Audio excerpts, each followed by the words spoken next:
Do you love rom-coms? Do you wish you could talk about Christmas movies year-round? Then we have the perfect podcast for you, Hallmarkies Podcast. Throughout the year, we cover all things romance, holiday, and Hallmark, including recaps of every Hallmark show, like When Calls the Heart and The Way Home. You can also get loads of bonus content covering shows like Bridgerton, Sweet Magnolias, and Just Like That. We are an all-female group of friends who are passionate for these shows and movies and give our honest opinions as well as gush over what we love so much. But that's not all. Every Monday, there are interviews with all your favorite actors, writers, directors, and more. Check out Hallmarkies Podcast on all your podcast providers and on YouTube. That's Hallmarkies Podcast wherever you listen to podcasts. Hey, Howard. In case you need a lawyer, here's my business card. I'm attorney Howard Ankin. Oh, hey, Howard. If you or someone you know has been hurt at work, Ankin Law can get the medical bills paid, the lost wages reimbursed, Oh, hey, Howard. and the compensation you deserve. Hey, Howard. We're one of the largest filers throughout the state of Illinois of workers' compensation claims. We're here to help. Call 312-6-million. Injury law made personal, that's Ankin Law.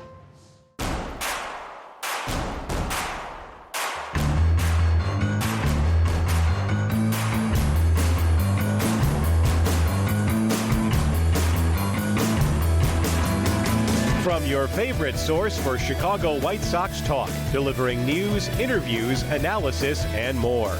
This is the Sox Machine Podcast with your hosts, Jim Margalus, James Fegan, and Josh Nelson. Thanks, Rob, and welcome to the Sox Machine Podcast. I'm your host, Josh Nelson, and it's Sunday night, March 29, 2026, as we record this new show.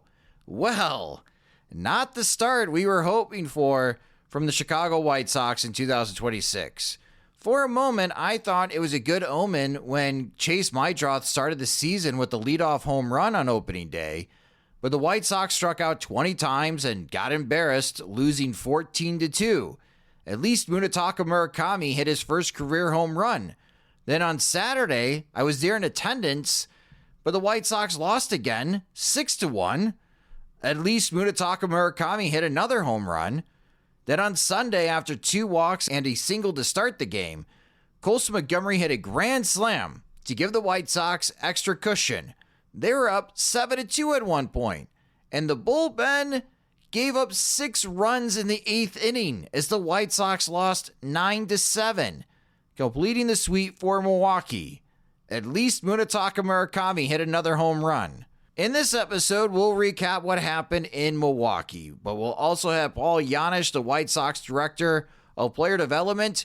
He hosted a Zoom call that we'll share audio from about the development plans for Sam Antonacci, Noah Schultz, Hagen Smith, and Tanner McDougal to start the season. Speaking of Charlotte, the Knights are off to a good start and are visiting Nashville this week, which means Jim Margalus will be there covering those games, and we'll chat about what he hopes to learn from the Knights.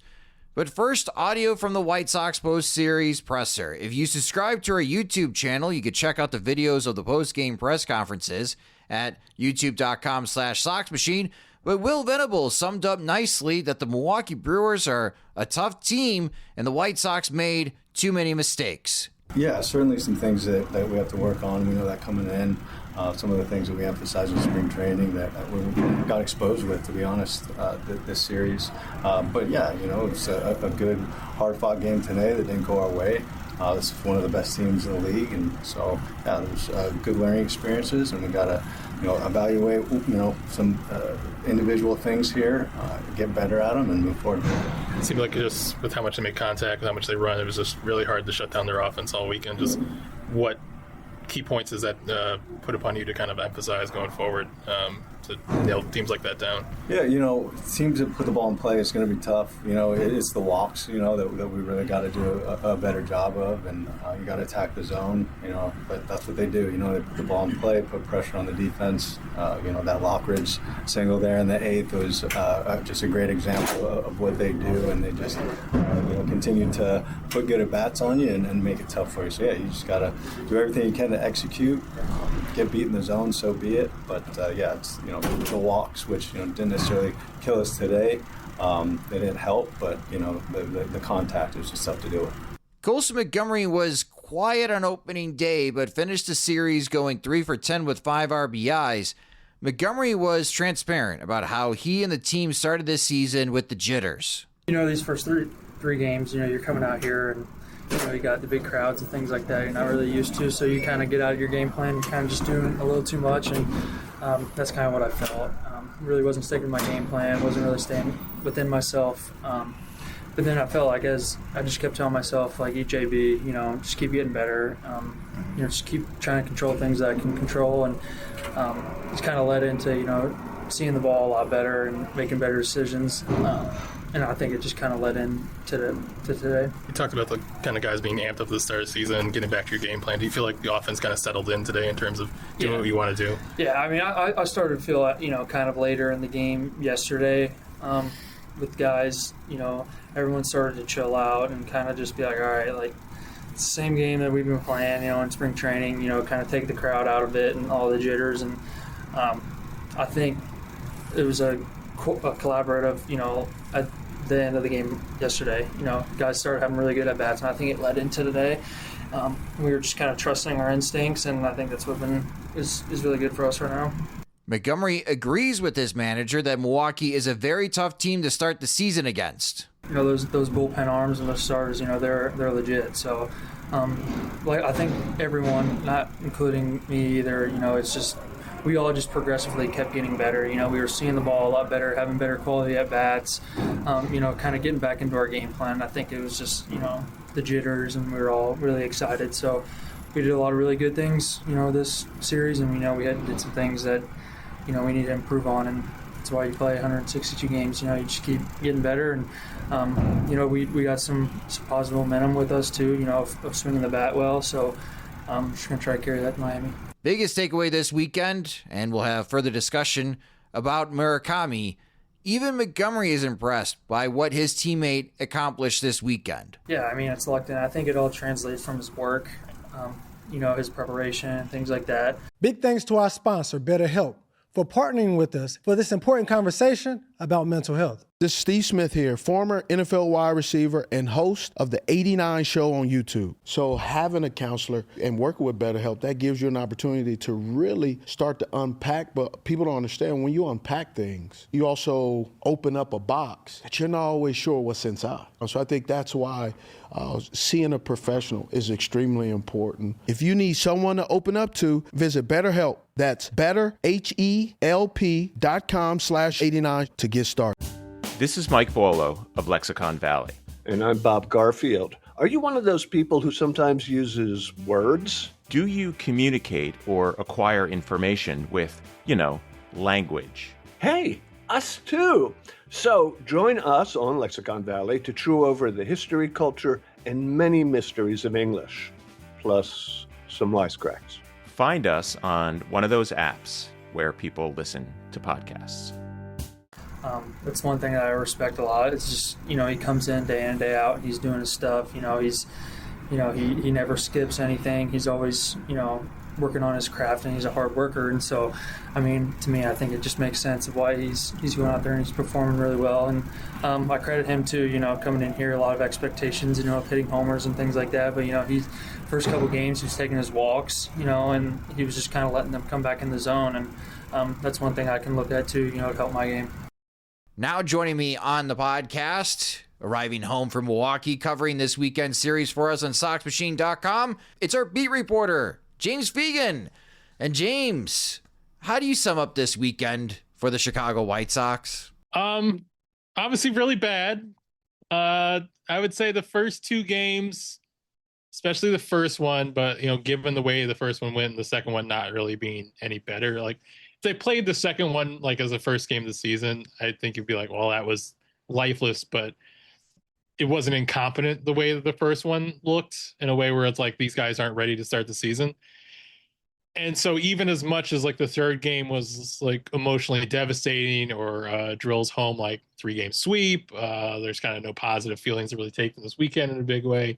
To see like their offense function, or to kind of lead a game as long as they did, or, in most, I think, definitions, especially with the idea that they're not going to be stretched out as they will be later in the season, probably your first like solid start. Like I think I don't know what the ERA for like exactly for 4 2/3 2 earned is, but I think if Anthony K repeated that over the course of the year, you're like, all right, solid, fine.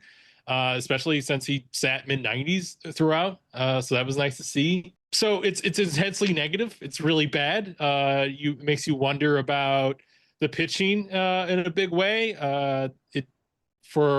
Given that they spent all this money on the bullpen, and you kind of wonder, like, is there a great purpose to this, to have Sir Anthony come out and blow like his first big opportunity? Obviously, he was able to get into the back of a game on Saturday, and you can weigh whether like pitching a back-to-back, you kind of like have him come into that first game for the sake of like, man, when is he ever going to pitch? And then lo and behold, you have him and Taylor both pitching back-to-back as a result of that. It's a really bad series, really bad time, but I think you probably saw them play their best game of the last game of the series, certainly in terms of offense. And you saw, like, in talking to Colson Montgomery after the game, he's like, I kind of felt like we got back to our game plan. I felt like our hitters relaxed a little bit. It was funny because I was talking to Derek Showman before the game, and he was kind of dismissing or downplaying the idea that you could attribute it to like the way they were performing to jitters or nerves, or like they were too keyed up. And he was saying like that, like in terms of, I'm already getting asked this, but I don't think he did any more interviews. And so when Colson kind of saying post game, like, yeah, I think we got over our jitters, it sounds like more that was kind of discussion of what was going on. And Showman's being like, his message is like, jitters or not, we can't perform this way. These aren't the at-bats we're starting to have. Whereas now you saw them have the at-bats they were kind of have. Colson kind of giving more voice to like, oh, glad we're getting out of that. It looks like we were, taking more, good approaches. Whereas coming into the game, you have Will Venable basically saying, we put Mydroth and Murakami at the top of the lineup for the sake of having, as those words, good things consecutively, which you weren't really having good at-bats consecutively until you teamed those guys up. So as much as pitching obviously got kind of wrecked all weekend, defense got less goofy over the course of 3 games. Offense got less goofy, downright good, at least in terms of wrecking a starter. Obviously got shut out by the bullpen. Awful weekend, awful start, deflates the fan base. You're trying to, the theme is momentum. You kind of sucked out of it a lot over the course of 3 games. It also, like, quiet as kept, they did play a bit better each game the way through. If they beat up on the Marlins, it's a big if. If they just kind of go up from here, you could see how we get to where there's a narrative in a week from now, like, hey, they played, a really good team and they got better as they went along. At the same time, they're 0-3. They've given up 1 billion runs. They've at least had stretches of looking awful in every phase of the game. They had not looked like a team that, if they're going to survive, if they're going to thrive at any point, given that we know the budget's not really going to get bigger until Ishbia takes over, they can't be the team that comes out of the gate looking ass. They can't be the team that, like, makes fundamental mistakes. They have to be better coached than other teams, not just like up to the standard of other teams. So overall, awful opening series, terrible. Everyone devastated in the post-game locker room, but also, like, at least they didn't do opening day 3 times in a row. I want to ask you about the White Sox pitchers, because it's 29 runs allowed, 22 walks in 24 innings, and Venable mentioned it in each post-game conference with you guys. The walks are an issue. We got to cut those down. Should White Sox fans start to panic about the pitching staff, or can we just chalk this up as we probably saw their worst weekend of the season in Milwaukee? I mean, I don't know if I'd ever like say panic is what I recommend. I would say, like, yeah, the Shane Smith thing, like, obviously he's struggled through the spring, but, like, I'd be surprised if he's getting chased in the second inning of every outing. Sean Burke, like, sitting 92, 93 is probably the one that, like, maybe troubled me long term. Like, that's a guy who I think the best version of him, he's not going to be necessarily someone who controls the quality of contact in a big way, or like can keep the ball out of the air. That's not like his game. And, being a bigger, longer levered guy, like, I can see him having starter level control, but he's not going to be like a plus control dude. He needs to be overpowering people with stuff. So I thought his secondaries and his arsenal rounded out he might have had definitely the second best start, if not one of the more encouraging ones in terms of stuff, because he didn't get hit super hard. But I didn't like seeing him come out of the gate with below average velocity. So that was one that oddly troubled me more. But certainly Smith needs to get to act together, and things are troubling for the rotation at large if kind of your linchpin spends an extended period of time or multiple starts out of whack. The way he's kind of looked out of whack in spring and his first start, I thought Kayla looked fine. But big picture wise, starting pitching is both maybe one of your weaker groups coming out of the gate, but also the position group you're positioned to do kind of a prospect line change with if it's not working mid-season.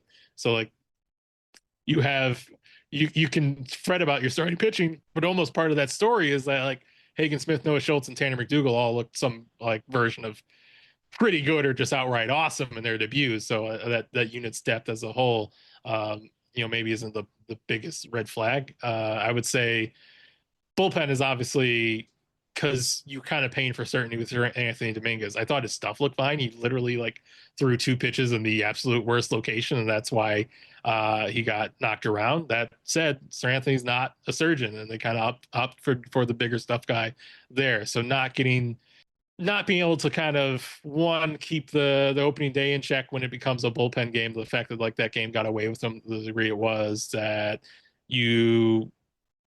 Chris Murphy not able to put down the bottom of the order, which I saw some second guessing of why isn't that a Newcomb spot? I don't think that's a Newcomb spot. It is in terms of what's the best possible result you could do for this game. I think in terms of managing the season, trying to get not your top lefty to get through the bottom of the order in between using Taylor and using Sir Anthony to get Dominguez, using some of your biggest tools to lock up a win. I think you need to have your middle tier guys be able to handle the bottom of the order. So I think the bullpen series is obviously largely discouraging, and that's kind of an area where you spent and you want that to perform right out of the gate. You kind of paid the price for that to be. That said, I thought Taylor looked, pretty good in the second outing. I thought that was kind of an encouraging showing for him. So kind of a mixed bag, but also obviously awful results. And I wouldn't say panic, but I would say be perturbed that this is something they emphasize wanting to fix right away, wanting to get better. Even just talking to Andrew Benintendi yesterday is man, why he felt more optimistic about the season. For someone who's been here 4 years, he's clearly the most upbeat he's been in a while. And he's well, I think a big thing for us is not letting these late leads go away. So to have it, basically the first lead they have, lose it, not good, not delivering on what you think is going to be an easy way to improve. That said, I don't think it's man, none of these guys can hack it. Even Murphy, he's throwing 91-mile-an-hour sliders, hitting 97 with his four-seamer. His stuff looked up from what he was post TJ with Boston last year. So I don't feel it was quite man, who are these bums he's throwing out there? I feel the stuff's been decent. It's just nothing's working. So on the pitching front, looking ahead to this series in Miami, the starting pitching for the White Sox only covered 10 1/3 innings against the Brewers. So the bullpen pitched more than 13 innings, and they're one of the league leaders right now, again, in that category. The White Sox got the fewest innings out of their starting rotation after the opening weekend series from any other MLB team. But you do have veterans coming. You have Davis Martin and Eric Fetty pitching the first 2 games of the series. Because so many bullpen arms have pitched back-to-back games, James, does Venable push Davis Martin and Eric Fetty to handle a full workload? No matter what you are performance-wise, I need at least 90 pitches from you guys to give the bullpen some rest. I doubt it. Okay. He's kind of said they're not. I want to say the last start for any starter in spring was around more 5 innings, 80 pitches. No one's throwing 600 anymore like they used to in spring training where they're fully ramped up. So I feel everyone's going to have. It'd be surprising for any starter to go longer than 6 innings. It would probably be really efficient to do to 6. I think 5 on 90 pitches is your general target of we're happy with what we got from that. That said, yeah, where are they going to turn? Is there more roster moves in the offing? Are you going to shuffle the option tree? But you've had leisure already in game 4. Well, you just did it essentially with Tyler Gilbert, but you had Taylor work back-to-back days. You had Sir Anthony Dominguez work back-to-back days. Jordan Hicks pitched 2 out of 3 of the series. Jordan Leisure pitched 2 out of 3 in the series. Jedrickson Paez pitched 2 out of 3 in the series. Chris Murphy pitched 2 out of 3 in the series. It's kind of like, I'd be unsurprised to see 2 innings of Sean Newcomb on Monday. I'll tell you that much. But I don't think I think they'd more inclined, if they need to reach in the minors for an arm than they would be like, hey, Davis, you got to throw 110 no matter what. Sorry, buddy. We know you're good for it. So looking at the position player side, what does Will Venable think of his outfield defense? Not good. I think what Benintendi's struggles were so like kind of clear that it was more of like a defend your player sort of answer. Got it. The bloop double that like dropped in on him, that was just basically like, yeah, he doesn't have that range. He's not going to be able to get that one. Like, he was shaded a little bit deeper, not deep enough where like there's no way to get that ball, but just like, this is a guy who, yeah, he's healthy, he's feeling good. He said there's no issues. We talked to him about it on Sunday, saying he feels good, but like, this is just not like a gear that he has anymore. And I think that's why he's a part-time player there. Talked to him a bit more on Sunday, Benintendi, that is, about the ball at the wall, and he, not like a business decision, so to speak, but like he felt like he was trying to time up his jump of the wall and already like felt like he was too late to really get at. And at that point, he just like bailed and started to play the carom, which doesn't look good. It obviously looks better effort wise if you make the jump, but if Benintendi doesn't think he's going to make the catch, I think we can probably take his word at it, given, it's year 4 watching him. I think the things that were easy for him to harp on were like Everson Pereira, like airmailing cutoff man or trying to throw the third. And that was like, that both is why these guys making kind of these, clear mistakes out of the gate that doesn't reflect well on it, but also fits into, the coaching staff and the preparation, which is something I hear like fans like chiming about in the comments, like, why does this team look unprepared? Like, yeah, that doesn't look good. I think it also serves into the general idea, like, they look like they were playing like super keyed up on opening day, where you're seeing like uncharacteristic chasing, like to lump Pereira into it again. Like, that was a guy who just looked like he was trying to hit 6-run homers and make outfield assists on every play in his first game. So Acuna, like, in him not playing or starting at center, he certainly got the speed for it, but there wasn't really like a play where he turned what should have been an out into a hit. But I do think like they are noting that his reads are a work in progress. I felt like there was a double into the gap into left center that he was like a step slow on, at least in terms of recognition. Obviously, he has like big time makeup speed, but even if there wasn't like a smoking gun type of play this series, it seems like a little bit like, all right, this is going to take a little bit of time for him he's got the speed to play center. He's got great makeup speed. He's got great athleticism, but we're seeing some unpolished areas in his routes that are going to be, something we have to work on. Lo and behold, seeing a lot of Tristan Peters in the opening weekend. Is that something that holds? Do we see more Derek Hill? Or is this, I think, kind of your best offense, or, theoretically, if you get Acuna going, since they're really trying to change his bat path to be less ground ball oriented. I was literally talking to Showman and mid interview, and Acuna walks past and is asking what hitting group he was, and Showman like tells him, but also was like, hey, and remember, and he like changed like his miming to him where his hands need to be about like, not chopping down the ball. So like, that's clearly both sides of the ball. There's work in progress on him a little bit right now. And you're seeing, a lot of Tristan Peters that seems like not related or not unrelated. So yeah, I would think not like, even the way that they composed the roster with Derek Hill and Tristan Peters making a team, they alluded to it on the workout day. Like, we're going to do a lot of like late subs, which I think speaks to, they kind of got like starting offense outfielders, and they got their actual preferred defense outfielders, and they're a little bit bifurcated with this 6 outfielder group.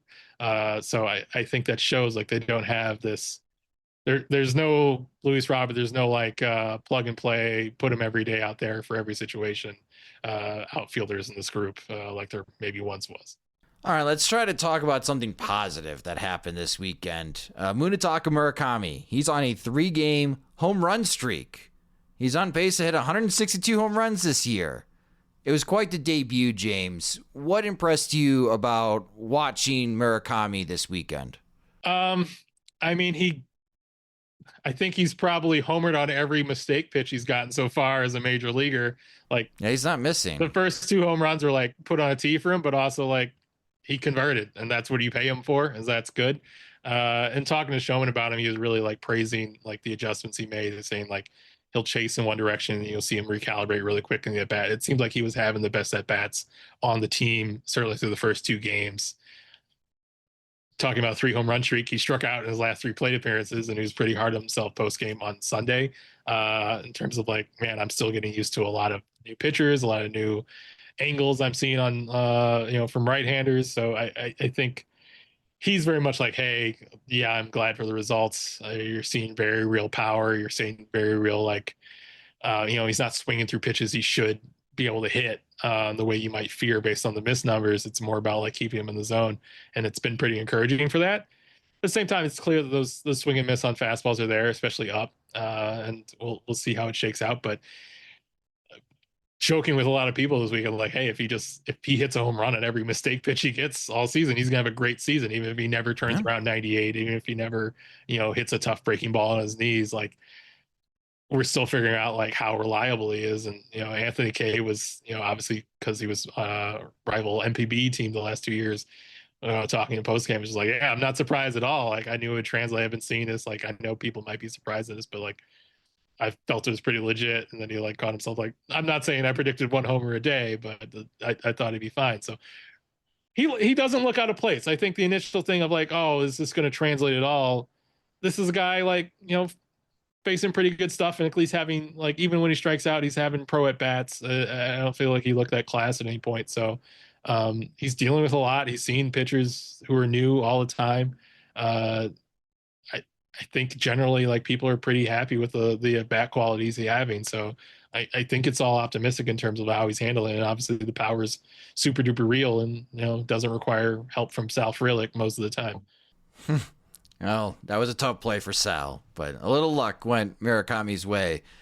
A lot went wrong for the White Sox this weekend in Milwaukee. Now heading to Miami. Other than winning ball game, what is one thing that you would like to see the White Sox improve upon from their previous 3 games? I would say efficient innings from the bullpen, maybe a stress-free game of some kind. 6-inning start would be good. Will Venable has really like harped on like walks, that this is a team that, they seemingly have added velo and strikeouts to the bullpen, and they've seemingly added power to the lineup, but this is a team that still talks like, hey, we got to find a lot of different ways to scrap and score runs. We got to have good 2-strike approaches, and hey, we got to throw strikes. We can't afford extra runners, and we got to handle the running game. So they're at least still talking about like their team needs to win on the margins to really be successful, even if we've seen them do kind of cool things of, Taylor's stuff looking pretty good and blowing a guy's way with fastballs, or, all the, scoring all their runs and homers for this state. I think they got to live up to what they're saying. Like, they are a team that's losing on the margins right now. And they got, obviously the Brewers are a great team at beating people on the margins, but if that's what the team identity is going to be down the road, they can't be getting cooked the way they are on little things, or they're giving up extra bases all the time. So yeah, not walking guys, shutting down the running game more. They got to, I'm sure everybody can say we need to do the little things right, but this is a team that's saying like they have to be elite at the little things, because they're not going to be able to outslug or overpower people right now. Like, outslugging and overpowering is like the only time that they look good so far. So I think they need to live up to their expectations. So like, they asked Venable pregame, like, what advice would you give to Anthony Kay? He said, throw strikes, that's it, which I thought had very exhausted dad energy, is the way I put it, pregame notes. But yeah, they should be a team that, doesn't walk people. Like, they can't afford to. They're not like big stuff. We can make it up by blowing everybody away, or getting out of every situation with getting a swing and miss. They need to be precise like the Rays, the Brewers, the teams that they model themselves after. I hope Venable had a drink on the flight down to Miami. He did not seem to be in a good mood, and not much reason to be in a good mood this past weekend in Milwaukee. James will have more reports from Milwaukee this upcoming week on SoxMachine.com. And of course, we'll chat with James again in the midweek. Hey, I'm Josh Spiegel, host of the podcast Lunatic in the Newsroom. If you enjoy journalism that drifts into mild panic, wild overthinking, and a guaranteed nervous breakdown, Lunatic in the Newsroom is for you. It's news like you've never heard before. The only newsroom with a panic button. You'll laugh, you'll cry, and gasp in horror as the show spirals completely out of control. It's not just news, it's emotionally unstable. Lunatic in the Newsroom. Listen today. Podcast as we recap the action against the Miami Marlins and preview the opening day series for the Chicago White Sox, their home opener against the Toronto Blue Jays. And it's looking like old friend Dylan Cease will be making that start for the Blue Jays in the White Sox home opener. You can follow James at JR Fegan, and of course on Blue Sky at jrfegan.soxmachine.com. James, awesome work in Milwaukee this weekend, even though the results weren't great. Thanks for joining me on the podcast.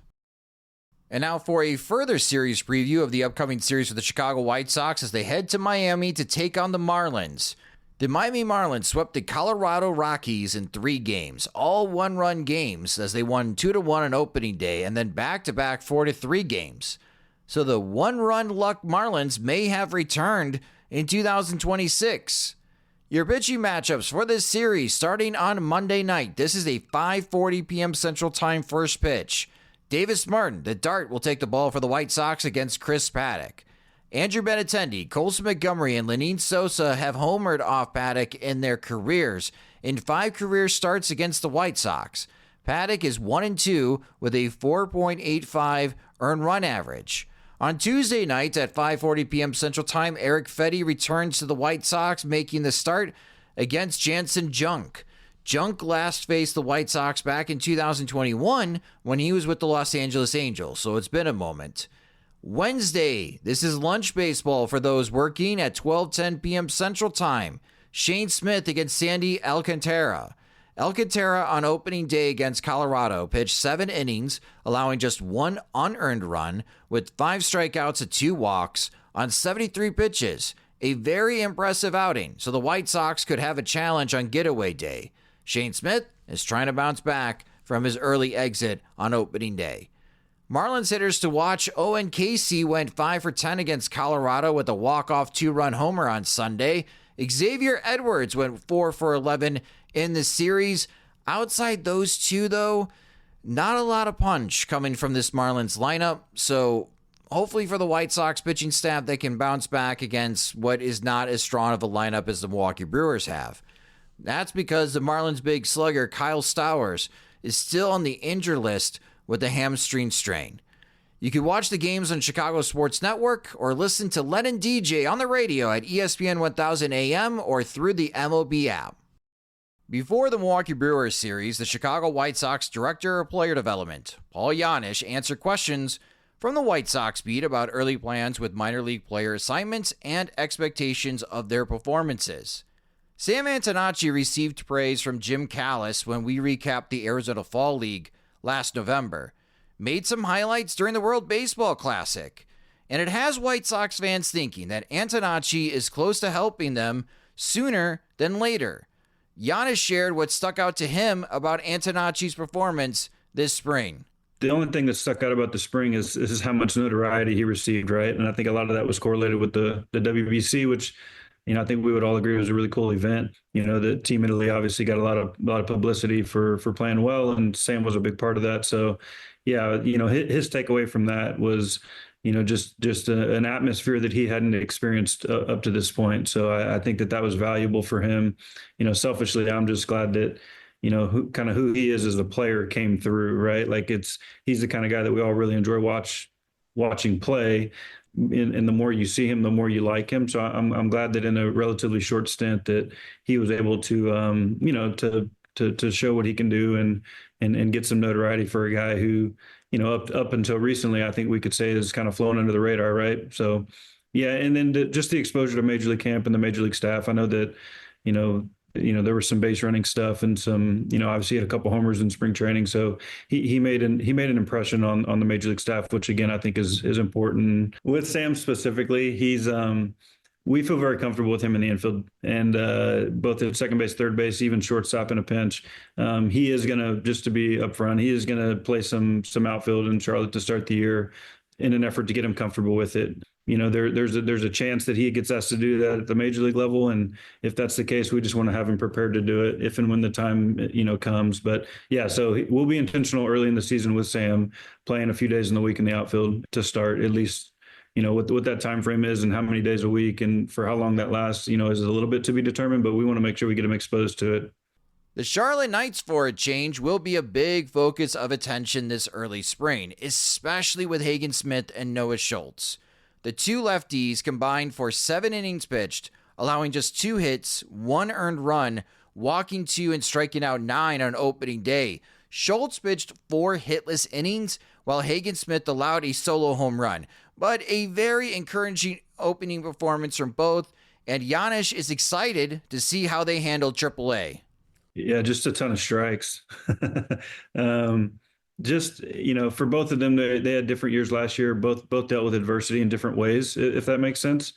And, Hagen finished the year really strong. Noah came into spring training looking really good. Hagen's a little bit more of a little bit slower ramp up due to the fact that he pitched in the fall league. And so we're trying to be intentional with his ramp up and an effort to keep him going for the full season. But really just excited for those guys to have the opportunity to be one step away, right? Again, they're both going to be in Charlotte, and going into the season, they're from a health standpoint, they're both in a really good spot. Hopefully we stay there.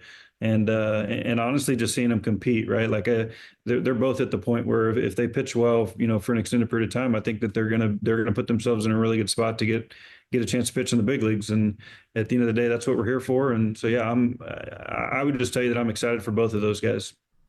Now, Schultz and Smith may have different ramp-up periods, which explains why they piggybacked on opening day, knowing that Monday is always a day off in the minor leagues before they both settle in on their days of the week to make their starts. Janish explains how the pitchers are gearing up for their MLB debuts. Hagen will be a little bit slower build-up. I think for his first few outings, he's probably going to be going 3 innings. Noah should be a little bit farther down the road in terms of relative to what he's able to do and being, have a little bit longer leash from the get-go. But the biggest thing with those guys will just be paying attention to, how the outings are going, how many pitches are they throwing in leverage situations, as we can probably agree, like not all pitches are created equal. So we'll just keep an eye on their workload with the understanding, in particular early in the season here, we're not trying to leverage too much and redline either one of those guys. We'll try to be diligent with the ramp up, and with the understanding, again, kind of like I referenced, that getting them into the season in a good spot and understanding where we want them to go this season is really the most important thing.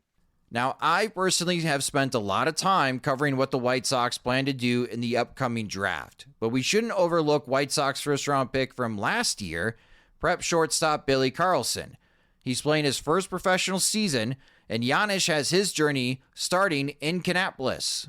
Yes, we're excited about Billy going to Kannapolis. That is in fact true, and not really concerned. Just excited for him to get the opportunity to go out there and compete. I have a lot of belief in the kid, and again, I've mentioned this before, but the competitive nature, and it is going to be an adjustment. Playing every single day for a high school draft pick is always going to be an adjustment, but no, not overly concerned. We'll give him the opportunity to go out there and play well, and I know he expects himself to play well, so that's for sure. Anybody who talks to him and is around him understands that he's got an element of confidence that I think is going to benefit him long term. Tanner McDougal, who I was impressed with in spring training with the type of pitching arsenal that he has, went 4 innings in his start with Charlotte, allowing 2 hits, 1 earned run, striking out 8, and he walked 4. Yes, the walks need to be cut down, but Janish is more focused on McDougal holding up physically. Thought he showed extremely well in spring. To hear our major league staff talk about their impression of him, obviously they knew the stuff, but getting to know the player and the kid off the field, I think is important. He did a good job on that front in terms of making an impression, and in terms of what he needs to do to he's on the 40-man roster, which obviously is a big help for getting called up. But ultimately, like he needs to get off to a good start in the season and maintain health. I think that. Hey, I'm Josh Spiegel, host of the podcast Lunatic in the Newsroom. If you enjoy journalism that drifts into mild panic, wild overthinking, and a guaranteed nervous breakdown, Lunatic in the Newsroom is for you. It's news like you've never heard before. The only newsroom with a panic button. You'll laugh, you'll cry, and gasp in horror as the show spirals completely out of control. It's not just news, it's emotionally unstable. Lunatic in the Newsroom. Listen today.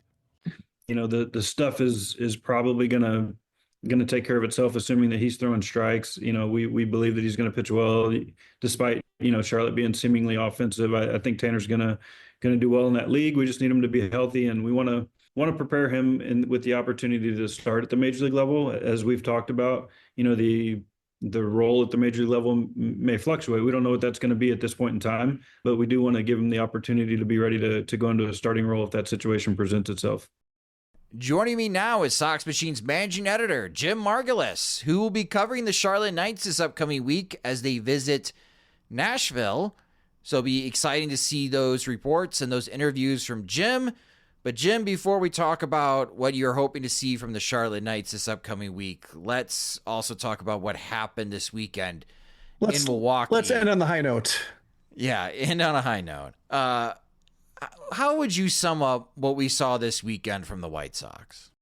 More of the same, I think, would be the easiest way to put it. I wrote a piece on opening day talking about how it'd be great for the White Sox to get off to a competent start one of these years, because their 300 loss seasons, the tone was set, the die was cast by the April that they had. And if this team is going to be better, then, like a 10-win April, double-digit win. They don't necessarily have to win right away. I mentioned a winning month at some point because they haven't had a winning month in the last 2+ years, but not necessarily right away. And I think, over the course of my time writing about the White Sox, especially like of late, I've gotten in the habit or gotten the knowledge of like realizing whenever I write about how they need to do something, they tend to do the opposite. And that's why I think the tone of my headlines have changed over the course of years. Like I think before, and obviously I think the more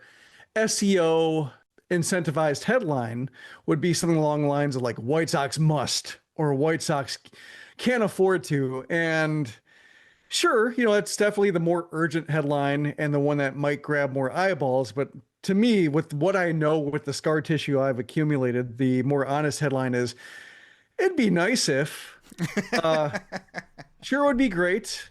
It would help us out if White Sox might want to try, just various softer headlines, because I know if I demand something, they're not going to do it. It just makes me look powerless. If I say White Sox need to, they tend to answer with, well, what if we don't? And basically like shrug emoji, like they're going to still make money regardless. They're going to be in the league. They're not going to be relegated.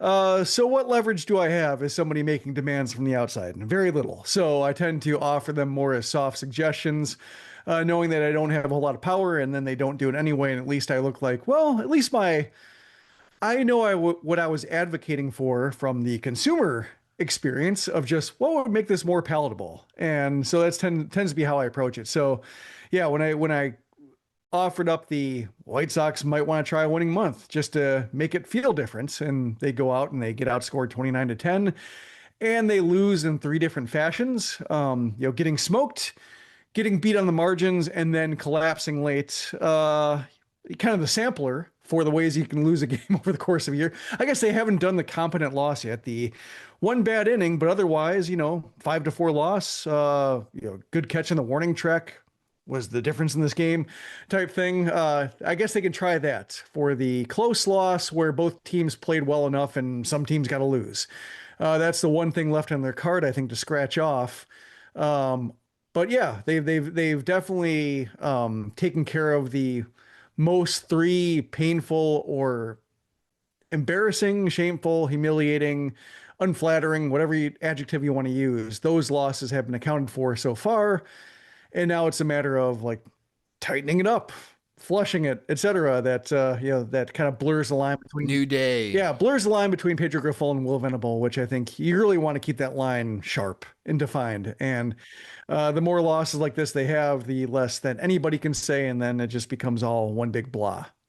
So I went to Saturday's game, and shout out to Colin, who gave me a ticket to join him and his party watching the game with other White Sox fans, and very blah game. It was in a suite, so I spent more time just chatting with others than. Yeah, very fancy. Especially the second half of the game. Just spent more time watching Illinois win their Elite Eight game and just chatting with other White Sox fans. But the Andrew Benintendi plays, and I'm not joking, like, I'm willing to give him a 30 grade speed. He is slow. Andrew Benintendi is slow. He just doesn't have, as James mentioned earlier in the show, he doesn't have that gear to really sprint. And so that's going to be another area, another hole in his outfield defense. There's already concern about him moving back. Now I'm really concerned about him getting to the line. And then Everson Pereira's errant throw, and James is now painting a picture that the White Sox may not be as confident in Acuna's defense in center field as they were letting on after the trade with the Mets, which means that's going to be a lot of Tristan Peters and Derek Hill in center field. This is my tangent way of saying, Jim, I hate this outfield already. It's only 3 games in, and I'm out. Like, when is the line change coming? When do the White Sox start shopping in the waiver wire and start adding outfielders? Like, this is not going to cut it. How long do you think we are stuck watching this group of White Sox outfielders? It's bad if like Acuna's defense is not what they wanted, because, they already messed up. Chris Getz already talked about him incorrectly, referring to him as a switch hitter. And I was willing to write that off as just him getting sloppy with his rhetoric after talking about versatility, because in lengthy comments he made beforehand, or like as the trade was made, he talked about him at length, did not mention switch hitting. So I think he just got sloppy. But yeah, if it's a case where like they think he can play center and then he can't, or it's going to be more of a project than they let on, and he's not hitting.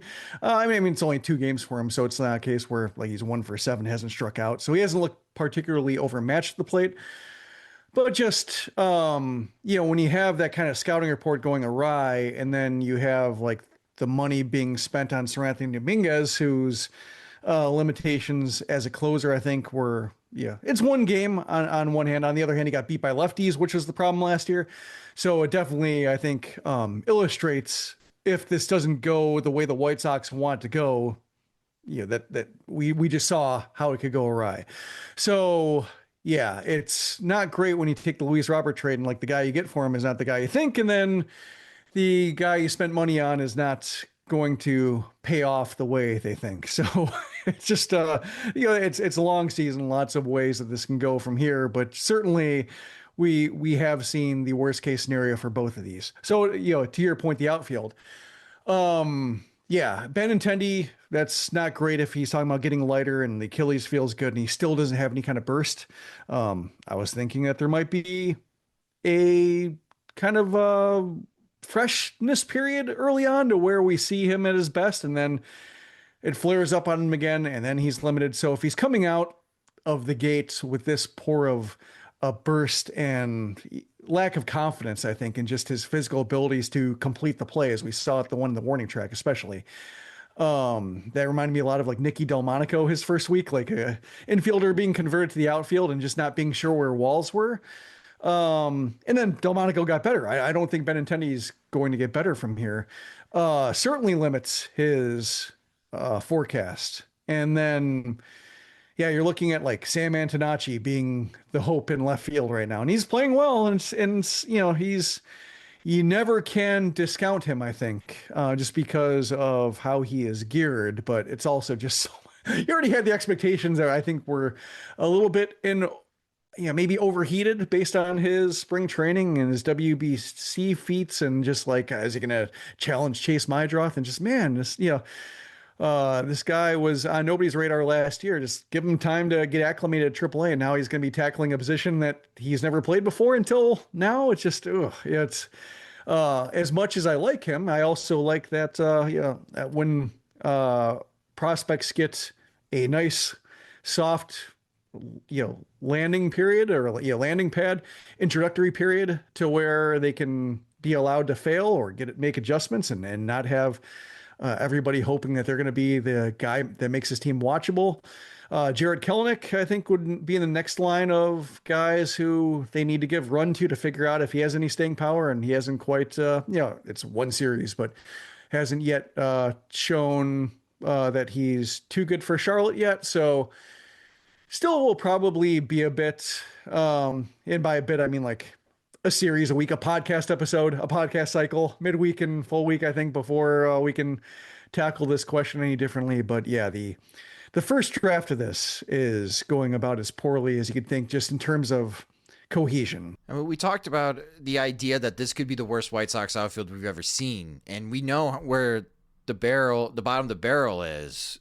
If they played half a season, this unit, without a doubt, I know they would blow away the worst unit ever. Yeah, I mean, could be, just in terms of how little they have to offer. And there's probably a cromulent outfielder here at some point that fits on a 3-man alignment, but nobody has really stepped up yet. And yeah, Pereira, hit the homer, showed the power, proof of concept of being able, kind of showing why he's that aggressive with pitches up in the zone, because he did, crush something elevated. And so good for him to erase some really ugly swings early on and do something. But my hesitation with him when he was out of options and trying to project a roster and he wasn't on my cut is White Sox want to be better. And we kind of saw this. They applied this logic to Corey Lee in the catcher position, actually, is White Sox want to be better out of the gate. He's a project. I don't trust that the payoff of this project is going to be great. So why give him the playing time now? Concentrate on getting off to a better start now. I don't think he's going to be somebody who, I think if anything, he's maybe a platoon outfielder down the line, but might take a few minor league contract cycles to make it happen. And early on, I think we're seeing the pain in that of just when you have a project on top of a project on top of a project, or salvage case on top of salvage case. So many guys who are not in that development cycle, or who are more in this see if they have anything cycle, is really rough when they're all on the roster at the same time, and you can't hide any of them because you can't hide an entire outfield. And I think probably a team that's best at doing that is the Guardians. They're kind of good at that, but even then they have Stephen Kwan. They have somebody who is a strong player. He might not be the guy you want carrying an entire outfield, but at least he's a pro and he's a Gold Glover and he has defined strengths, and you know what you want to compliment him with. It's just a matter of, can they find those guys? And Chase DeLauder, the way he started right now, maybe he's finally that guy. The Royals are also that team that's really struggled to form an outfield. But right now the White Sox, offensively and defensively, I guess Derek Hill is their best defender, but he's been a replacement level hitter and has gotten plenty of run. Benintendi is their best hitter, but his defense is killing his value. And then in the middle, you have a bunch of these guys who, Austin Hayes, I would put him in that can hit, probably their most well-rounded outfielder in terms of should be able to hit, should be able to handle a corner. You hope it's right, but probably left, you don't quite know. But there isn't that well-rounded outfielder yet, even a full-time left fielder who is going to be, okay, he's our guy. Now let's figure out right field. Let's figure out center. Cross your fingers for Braden Montgomery. I think that's why this is so painful. I also thought Chase Maidroth played well this weekend and seemed really locked in, especially at the plate. Offensively, batting leadoff for the White Sox, which I thought that was a little bit of a surprise, but he was well prepared for the Milwaukee Brewers pitching staff and was doing a good job getting on base. Do you find Maidroth's opening weekend performance encouraging, Jim? Certainly. The thing that made him tough to read last year was just how many injuries he played through. And we heard a lot from James about seeing all the wraps he was wearing, either wrapping or unwrapping in the clubhouse. I think it was thumb, shoulder, ankle, over the course of the season, always banged up. And he was already somebody who had limited tools, or I guess limited tools would be the phrase, like skill heavy, but raw power lacking, speed, top end speed, not exactly what you want to compensate for lack of power, and just played within his limits well. But then like if his limits shrink and he's playing with his limits, then it doesn't look like a fixture of a player. It just looks more like a bench guy, somebody who can fill in as a starter, but ultimately probably don't want him being a solution to position unless like he's your worst infielder by far, and then you feel okay with him starting because he does everything well enough. But coming out of the gate, hitting a homer in his first at bat, adding the double, drawing some walks, which was an issue he had last year because he didn't hit for enough power to where they had reason to go out of the zone. If there's more power in his profile, the walk should come as well. And then you add in good second base defense. And that's a more complete player who just adds a whole lot to a lineup and a defensive alignment. So, yeah, it's great for him. He took a pickoff throw that Gary Sanchez didn't catch, and then Gary Sanchez laid on top of him. If I were Mydroth, I probably would have given him the look that Lenine Sosa gave to Kobe Mayo last year. I'm just like, what are you doing?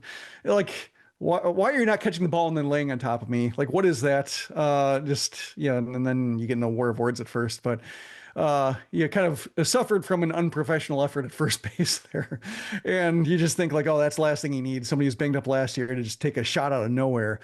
But should he rebound from that and continue tagging the ball the way he is, then all of a sudden you're talking about a player who has more independent value than he showed last year. And then you get off of Sam Antonacci is coming for his job, and more about, Sam Antonacci, keep playing the outfield because we could use both even the lineup at the same time. It's not a platoon. It's more of we need guys to get on base and don't strike out and know what they're doing on the field at all times. And it's less about a platoon future and more about how often can both these guys play at the same time. White Sox catchers this weekend, 0 for 12, 7 strikeouts at the plate, allowed 9 stolen bases in 10 attempts. Is this a Godspeed Kyle Teel situation, Jim? Caro, I was impressed on how well he knows the strike zone with the ABS challenges. Maybe Corey Lee does a better job than Reese McGuire on that Saturday game. I mean, 7 stolen bases. Yikes. Yeah. My first thought was like Corey Lee could have done that. If you wanted to lose a lot and give up a lot of stolen bases. Just it struck me as, we'll find out what the end game is when Teel comes back and we'll see what happens. But just, it did strike me as like overthinking it. Like they underthink so many positions and then they overthink catcher by having the standards. But yeah, it was rough. Yeah, Caro would say, I'm really interested to see how this evens out over the course of the year in terms of catchers having good games. He's 1 for 3 in the finale. So the percentage lowered a bit. He had a challenge on Anthony Kay, I think it was second inning, 2 walks in a row. Challenge a fastball, looked outside, and Steve Stone, he has the benefit of and he might have seen it with his eyes, like right with the CHSN overlay. You already get a hint. May not be exactly replicating what everybody sees with the T-Mobile, the Hawkeye replay afterwards, but you get a sense of whether it's close. And that pitch, the way Carroll caught it, the way the CHSN map showed it, like didn't seem close. Stone was going into a bit about like, this challenge might not work out, and it was funny. I saw him do the same thing in Charlotte, or with Charlotte in Nashville. Sean Burke had a really awful first inning. He actually didn't get out of the first inning a couple of years ago and start against the Sounds in Nashville. And Caro, in the middle of it, tried grabbing a strike for him. It was pretty off the plate. And I talked to Justin Jersley, who's in the manager at Charlotte, just saying, was that an emotional challenge? And he thought it was okay. But he did talk about how, especially with 2 challenges versus 3, that players can't afford to get emotional, or they can't just try to wrangle the ABS system in their fashion to get a call that somebody desperately needs. And we saw it with in the first game. Was it the strike call? Was it Tristan Peters? Just the yes, first. yeah.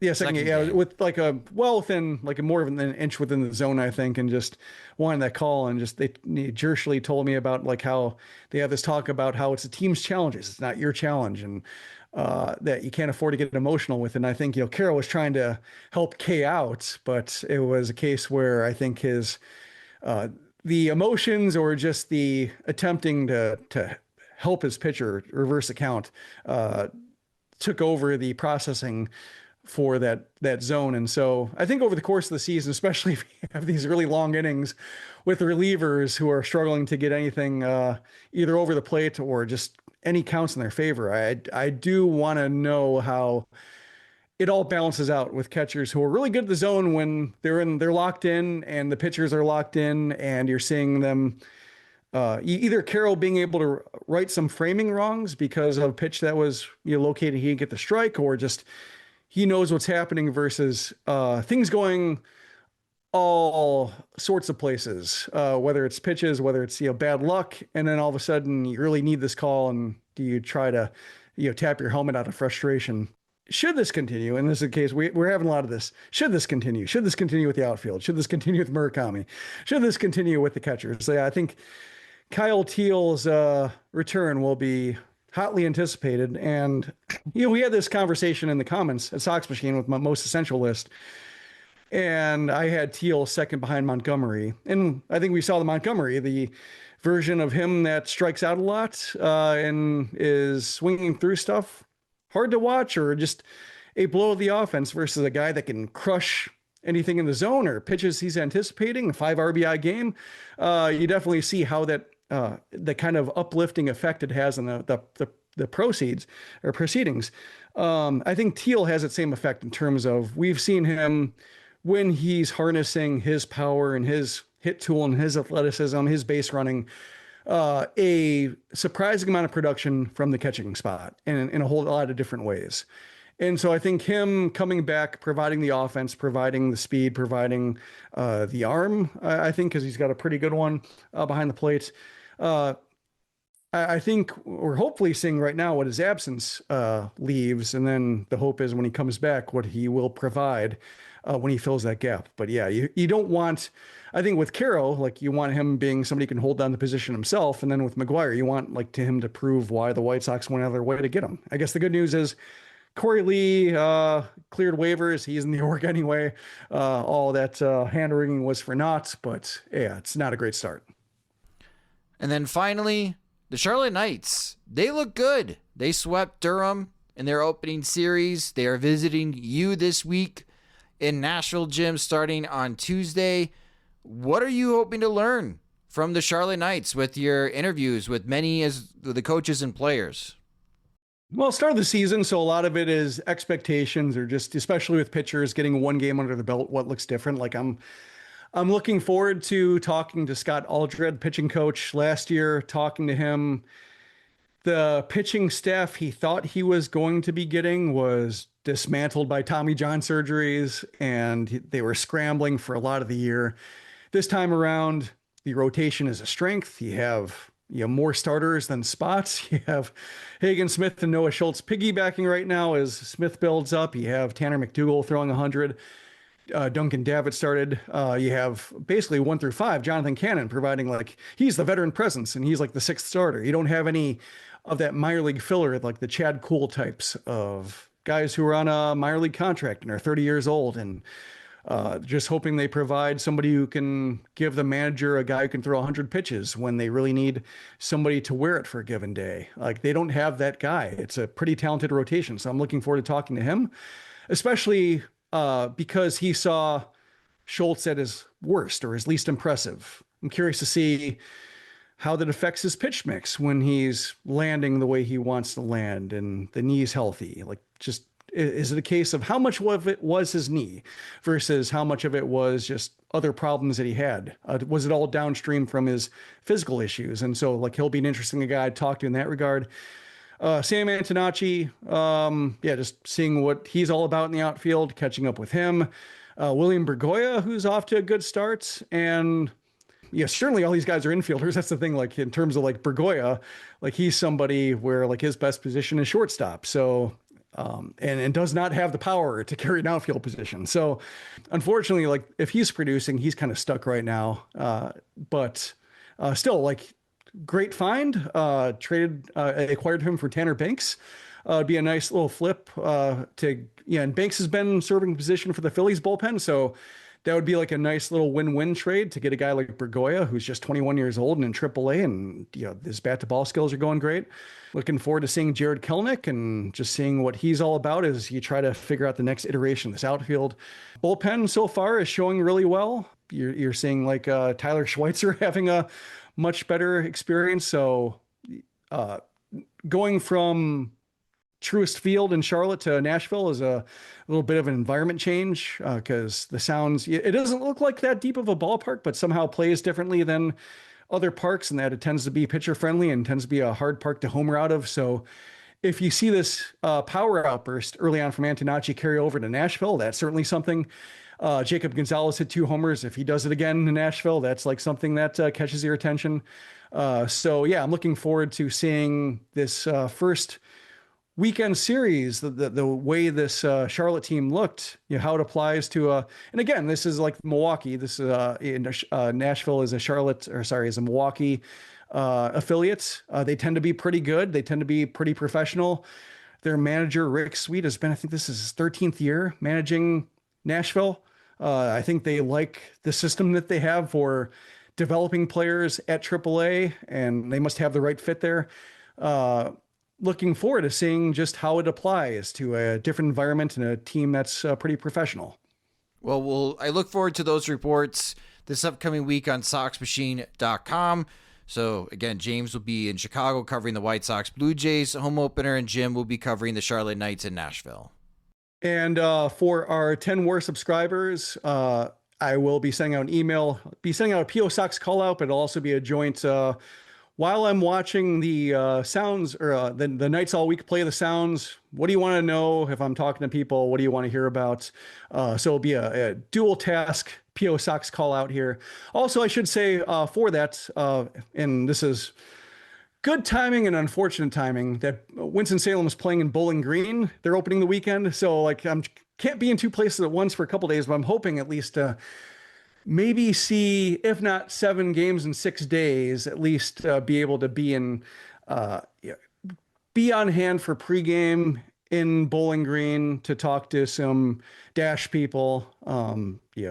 Guillermo Quiroz is down there, Caleb Bonnemer, George Wolkow.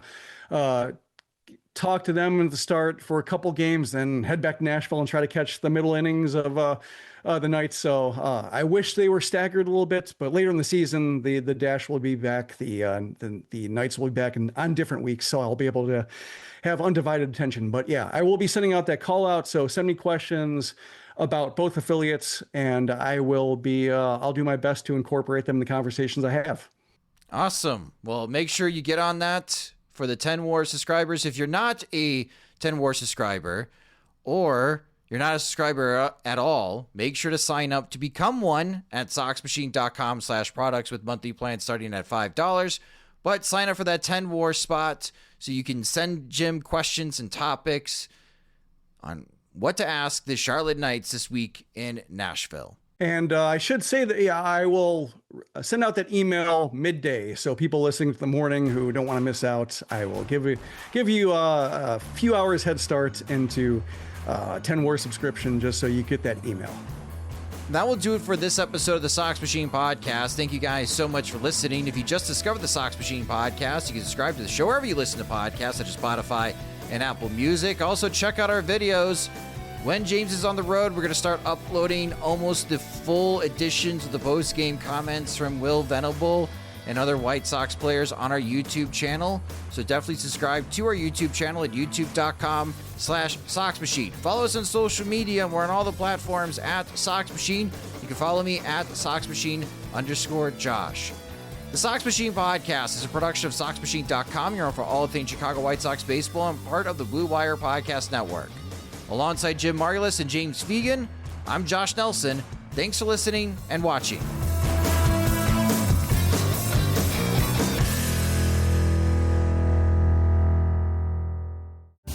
This is Mike Bolo of Lexicon Valley. And I'm Bob Garfield. Are you one of those people who sometimes uses words? Do you communicate or acquire information with, language? Hey, us too. So join us on Lexicon Valley to chew over the history, culture, and many mysteries of English, plus some wisecracks. Find us on one of those apps where people listen to podcasts.